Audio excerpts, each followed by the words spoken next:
Білім берудегі өзекті тренд оқушы тұлғасын патриоттыққа тәрбиелеу. Осындай тақырыппен Іле ауданындағы номер 55 орта мектепте халықаралық ғылыми тәжірибелік конференция өтті. Басқосуға жоғары оқу орындарының профессорлары мен облыс мектептерінің басшылары қатысты. Әрі қырғыз елінен келген арнайы делегацияда өз ұстанымдарын жеткізді.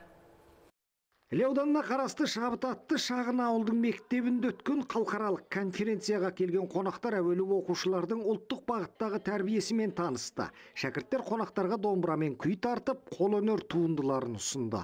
Әрі асық ату, бес тас сияқты ұлттық ойындарды да көрсетті. Ал конференцияда сөз алған педагог ғалымдар заманға сай білім беру мен ұлттық тәрбиені қатар алып жүрудің өзектілігін сөз етті.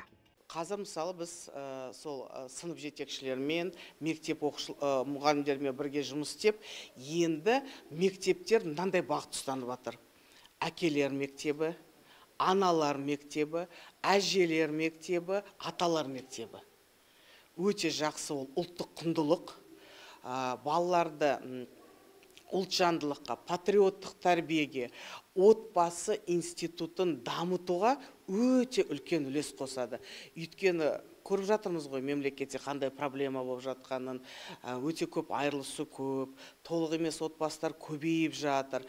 Соны қолға алып, біз боп, ата-ана боп, сондай үлкен жұмыс атқарып жатыр мектептер. Кезекті конференцияға көрші қырғыз елінің жоғары оқу орындары мен мектептерінен арнайы мамандар келді. Олар жиналғандарға жаһандану үрдісіндегі ұлттық тәрбиені ұстану бойынша өздерінің педагогикалық әдістемелерімен бөлісті. Әрі нөмірі 55-ші орта мектеп ұжымымен ынтымақтастық меморандумға қол қойды. Сөйтіп шәкірт тәрбиелеуде үнемі тәжірибе алмасып отыруға уағдаласты. Келешекте аябай чоң комузчу болып кетпесин, профессионал болып кетпесин, бирок өзүнүн улуттук аспабын, өзүнүн улуттуулугун, салттуулугун билип чоңоет. Ошондуктан ар бир мектепте ошо салттуу сабагын, салттуу музыка сабагы болобу, дегел дастан айтуу, ооз комузбу, дегеле бардык тараптан ушул окутууну сунуштаар элем. Айта кетсек, алқалы басқосуға облыстағы 60-қа жуық мектеп директоры да қатысты. Мұнда конференцияға қатысушылар 4 секцияға бөлініп жұмыс жасады. Сөйтіп шебер ұстаздар шәкірттерге ұлттық тәрбие дәнін егудегі өздерінің озық әдістемелерін көрсетті.